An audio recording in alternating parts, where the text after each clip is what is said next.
The lot with the swoon-worthy view? Careful, it might be a heartbreaker for your budget.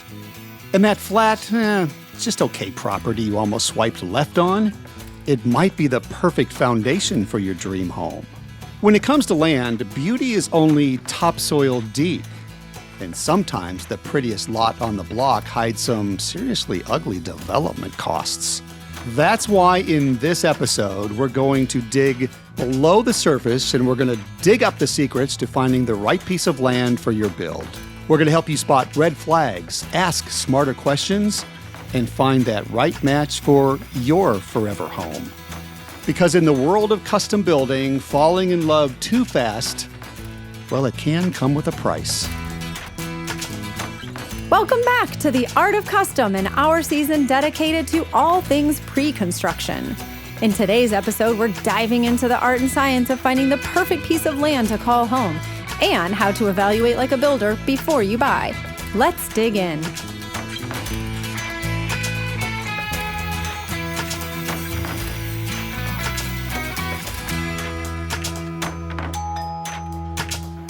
Maybe you've been scrolling Zillow late at night or perhaps checking out neighborhoods on the weekend, dreaming of mountain views or wooded lots or perhaps the perfect cul-de-sac close to your favorite restaurants.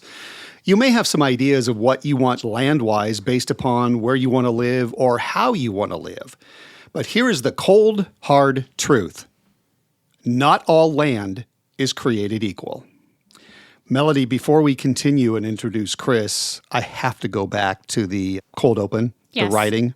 Was that you or AI? That was me. Spectacular. I know. Nicely done. Now that I have AI helping me with some of the questions, I can put a little bit more time into the creativity. But It was awesome. No, I like this subject because it really does start with finding the right piece of land. And we have I call him the right piece of work, Mr. Chris Pedigo, who's our general manager in St. Louis, because that's one of his jobs. He's general manager, but he also very active in the sales process. And he looks at land day in and day out. I serve a lot of those same functions for our Utah team along with our team out there. But it's a very important part of the building process is finding that perfect piece of land. you know, it might look like a great lot up front, but you know, there can be some serious budget headaches that Chris can find the minute he steps onto our property. He can sometimes find them on Google Earth. He's like our Where's Waldo of the construction industry. Yes. Where's the sinkhole? Where's the No, he's missed that a couple of times, right, Chris? One big one, yes. Yeah, one big one. Welcome back, Chris. Thank you. How's it going? Good to be back. When was the last time you were out on a lot walk? Last week. There we go. See, I proved my point. You enjoy that though, right? I do, yeah. And, you know, I think it's a very valuable piece of information to supply to our potential clients. And that is looking at it from a builder standpoint and really helping them analyze if this piece fits what they want. And then also, like you guys were just talking about, potential downfalls to a property when it comes to cost or utilities or that. So there's a lot that goes into it. There's a lot of good input you can give a client from a builder standpoint. You know, everybody knows about looking for schools, looking for entertainment, privacy views, all of that stuff that even if you're buying a home that exists on the market, they're going to be looking at that. But you're kind of getting a little bit more into the details that might not be apparent to the naked eye. Right. Yeah, there's a few things. One thing that I always want to inform people of are, like you said, those potential costs or those potential downfalls to that lot, if you will, or things that need to be considered. And then the other thing is just how that particular lot fits what they're trying to do. So, you know, we have usually initial talks that talk about, you know, are you looking for a walkout? Are you looking for a main level pool that's up off your first floor?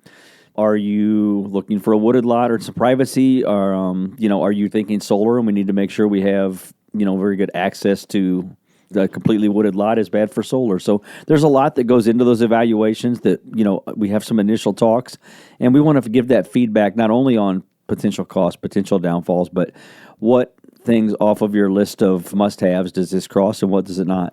And Melody, one of the things we do in the mountainous area like Utah, for example, or those building in Colorado or Montana, wherever, you really have to focus on the topography there too, because that topography in many cases is going to drive the design of the house. And the design of the house is going to drive your budget. So again, having a builder who will walk the site and help you understand exactly what you're dealing with. There's a lot of what we call uphill builds in the mountain area where That means your house, it's not a walkout, for example, where you're kind of building down the slope. You're actually building up. And that comes with some very heavy excavation costs because you have a lot of dirt and or rock that has to be removed, hauled out, dumped. So there's just a lot of cost ramifications with any lot that you're looking at.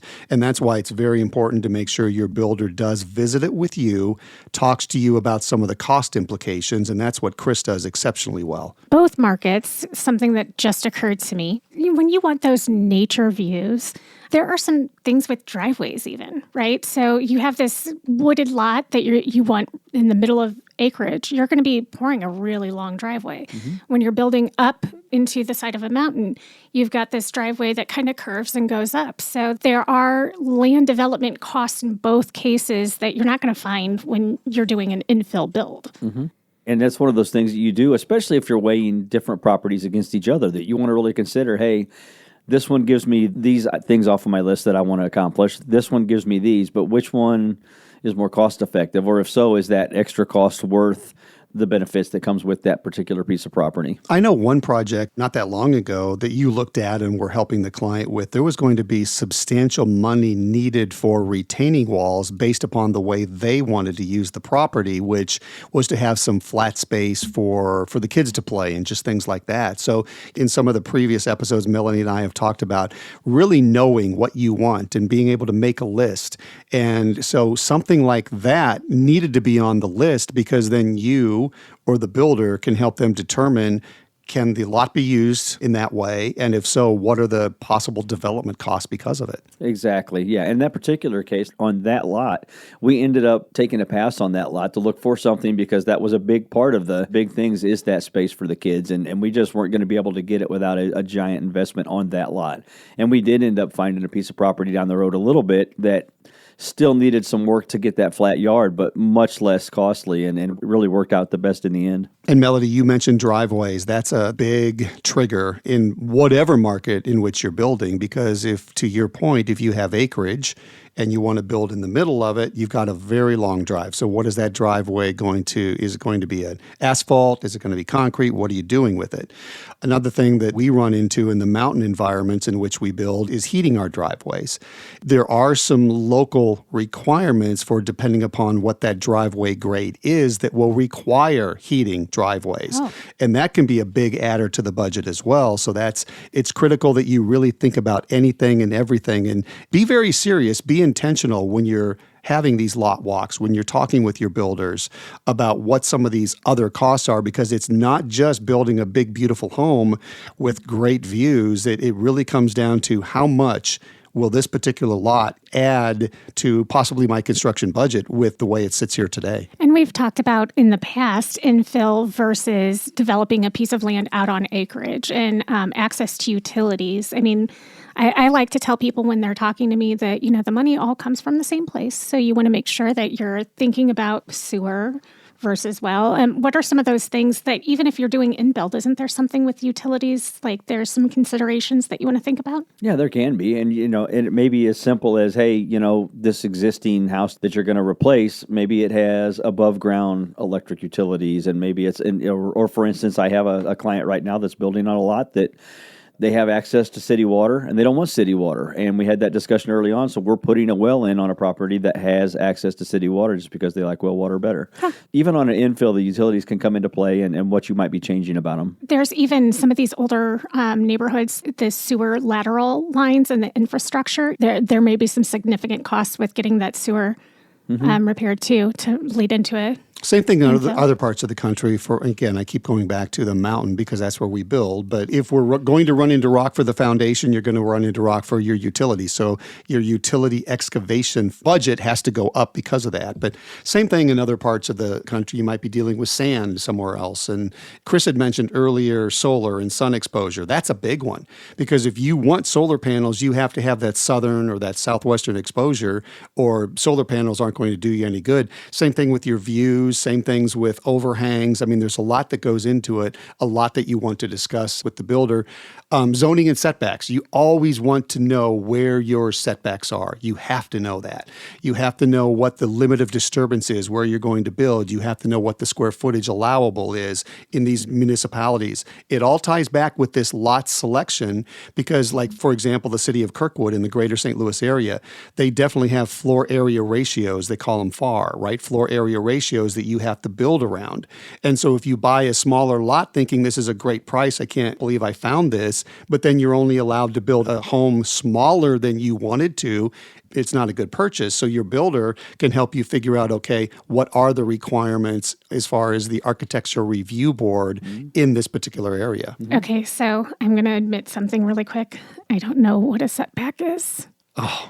So basically, I'm so stunned I can't answer. Chris, you take it over. basically that's the distance off of the lot line that you can actually build. Okay. So the side setbacks or the front setback off the road or the rear setback off the back of the property. And to Kim's point, a lot of times those do have a lot to do with the buildable area of the lot. And sometimes that comes down to the home style that you're wanting too. And that needs to be considered because if you're wanting a sprawling ranch home and it's got a detached garage with a attached dwelling or whatever it is, if it's a wide home, you have to find a lot that has not only room for the width of that house, but also the side setbacks and that. So a lot of times that comes into the style of home you're looking for. And or one of the things that we do a lot here is I always recommend our clients don't finish your home design until you have the property, because a lot of times you can modify that design to fit that perfect lot, but hey, what we wanted wasn't fit. Well, let's figure out how to design the home that fits on that property then.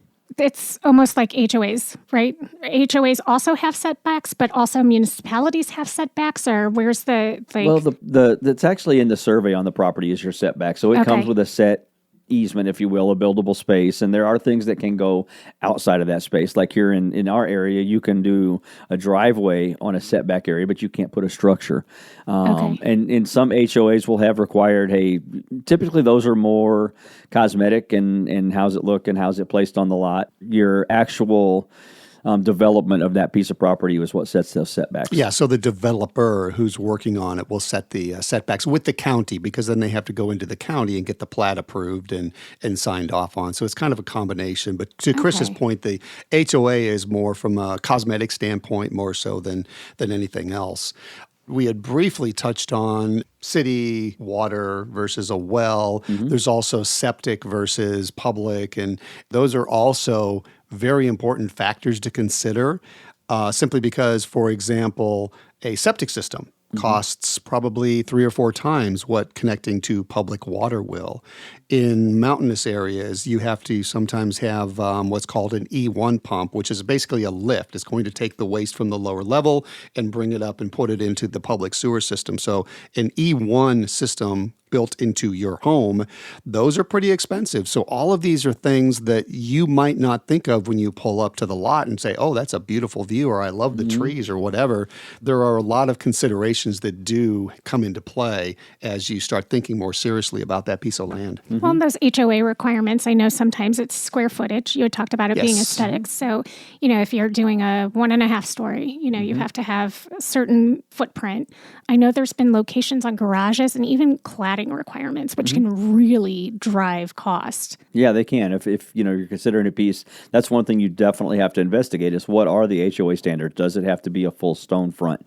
Hey, maybe you want a big detached building for your toys and your boat, but is a detached garage allowed in that neighborhood? And if so, does it have to match the house? Or there's a lot that goes into those HOA requirements that can definitely drive your costs.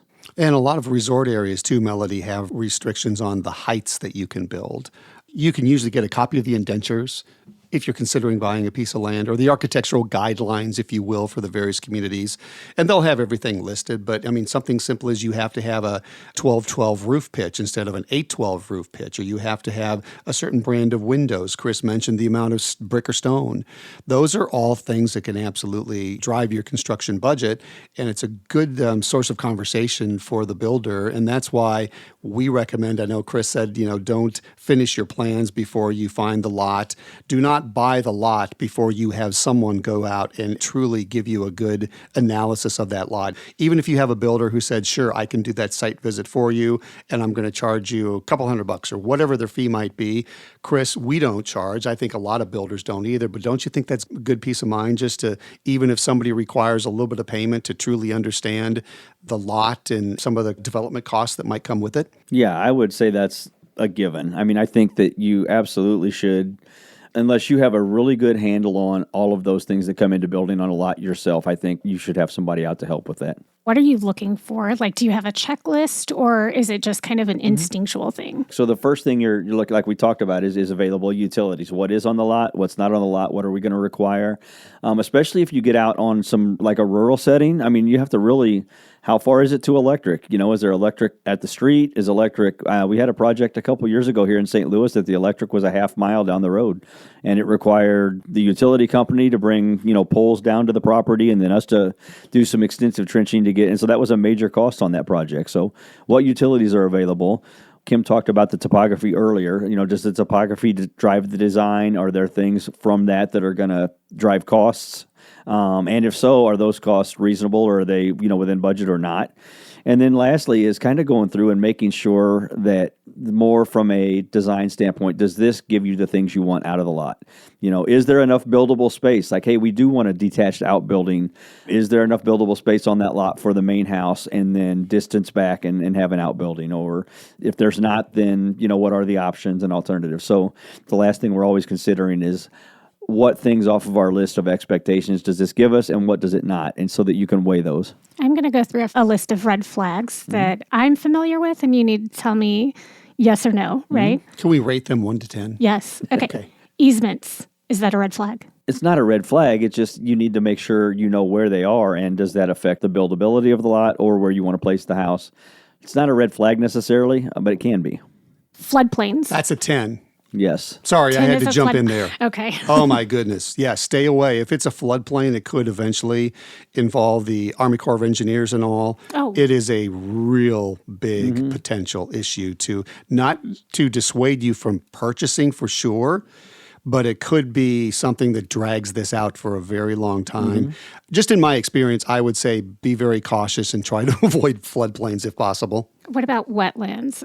That kind of goes right along with the floodplain idea. So, right. And it's one of those things where, hey, how much of the property is in a floodplain? And to Kim's point, if there's a waterway through, especially if there's running water in it, that's one of those things where you really do have to cross your T's and dot your I's, because like he said, you do get government agencies involved with disturbance, or there's a lot of times hey, you have to stay back and, no disturbance within 75 feet of high water mark or whatever it is, but you really need to take extra precaution if there's waterways on the property that you have those covered.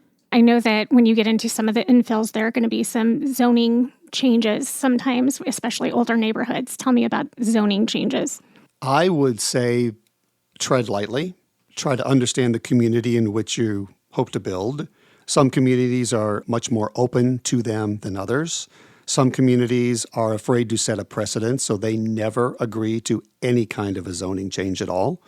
Do some research and do your homework before you really get into thinking about requesting any zoning changes. Yep. And a lot of times a quick conversation with the zoning department of that municipality saying, hey, here's what I'm thinking. Give me your initial thoughts. And a lot of times that gives you at least a direction where you know if you're going to have an uphill battle or if it's something that they would definitely consider. Melody, that's a great idea, because I could not agree more with Chris that most municipalities are absolutely open to having conversation with prospective home buyers in that particular area, and they will absolutely spend some time with you. I also want to mention, whenever you do get a survey, make sure that you ask for a survey that has all of the utilities located, because on some of these older neighborhoods, you literally could have a sewer or something running right through the middle of your backyard that you're not aware of, or you might have it running under a driveway. You might have a lot of different things going on. So whenever you order a survey, always order one that has the topography that's going to help with the design, that shows your contours, your elevations, and then also make sure it has all of the utilities marked, because the last thing you want to do, buy a piece of property, all of a sudden there's a sewer line, water line, whatever that's in a location in which you want to build, and then you have to figure out a way to move it or have it moved. What other tips do you guys have in terms of the land search? Be flexible. And I think it's all about prioritizing, right? So come down to, is our priority cost? Is that driving or is our priority, the location? Is the priority the layout of the lot? Like, hey, it's a deal killer if we can't have that main level pool. I would say go into it with a game plan and just first prioritize those things. And I think budget always got to come first. Hey, what is our budget? And are we flexible on the budget if we find that perfect piece of ground, or are we not? Because if you're not, then for your real estate agent or for your builder, whoever's helping you look for property, they kind of need to know those parameters that, hey, here's where we'd like to be. Here's our target. If the perfect piece came up, we can go here, or no, we have to stay within this budget line. And if it's over that, don't even bring it forward. So I think just developing that list of priorities is a good initial start. And make sure it's a thorough list of everything that you might want to include with that build, because to Chris's point, it needs to be thorough enough that whomever is helping you make that decision has all the information. If you leave out the big component that we want to pool down the road, that's huge. So you have to make sure that it's very thorough. I think my one piece of advice is do not fall in love with a lot or a piece of ground until you do all of your homework, because then you won't be heartbroken if it's not the right one for you. And the earlier you bring your builder on board, it's going to be my tip, because that's what I tell anybody who calls us. The earlier you bring the builder on board, the more power you're going to have over all of the surprises, over the control of the budget. And you can say, our design's more important than the land, or maybe our view and our land is more important than our design, and they can help you with balancing that. And that's probably one other really good point to talk about, is to go into that land search first with an idea for what you want to build, because you really have to have an all-in budget to consider. Don't go out and just start a property search without really having a big picture and saying, okay, house plus lot, this is our all-in budget, and that's really going to give you more parameters than just deciding what you want to spend on land. You really need to get with your builder early on and figure out, hey, what does the house I want? What does that budget look like? Because you need to consider the overall budget as a priority while you're looking for land. Christopher, thank you. Yes, sir. Good information. We always appreciate having you a part of the podcast because you always bring excellent information to our listeners. It's a pleasure.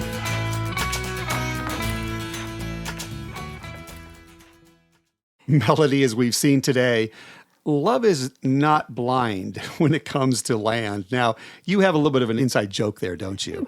There's a Netflix show, Love is Blind. I don't know, as long as we're doing the dating thing. That was pretty good, yeah. But no, it's true, because love is not blind when it comes to land. You've got to do your homework. You have to ask the right questions. And then thinking long-term, that's essential, really, when it comes to the purchase of any kind of land or lot. And before you buy what looks to be the perfect piece of land, remember, you do not judge a lot by looks or cost alone. There are so many things that are going to impact the overall cost and design of your home. So keep those in mind. And as Melody has reminded you many times in this podcast, and we try to remind everybody actually on several of our seasons, make sure you bring your builder into the process early before you make that offer, or even bring them in very early in the due diligence period. That way, you're going to have an accurate evaluation of the property. And in summary, sometimes it's the quiet, unassuming lot that is the best long-term match for your vision and your budget. Absolutely. Okay, let's turn our attention to episode 3, which is going to come up next. And I like this a lot. We're going to talk about, you mentioned the importance of getting the builder on board. It's also important to get an architect and a designer on board, but when? There's got to be a right time, right? We probably should talk about that. So we will during episode 3 of The Art of Custom, which is going to come up soon. Did today's episode get you thinking about your dream home? Write it down and bring us your questions. We can address it either directly or in an upcoming episode. And if you want to ask us directly, how do you get a hold of us, Ken? It is podcast@hibbshomes.com. I learned that. We also have a phone number, Melody. Yes, call me maybe. It's 844-HIBS20. And a Reddit community. We are high tech. We are Art of Custom Building. Find us on there. Thank you so much for listening. We greatly appreciate it. And we will see you back here for episode 3 very, very soon.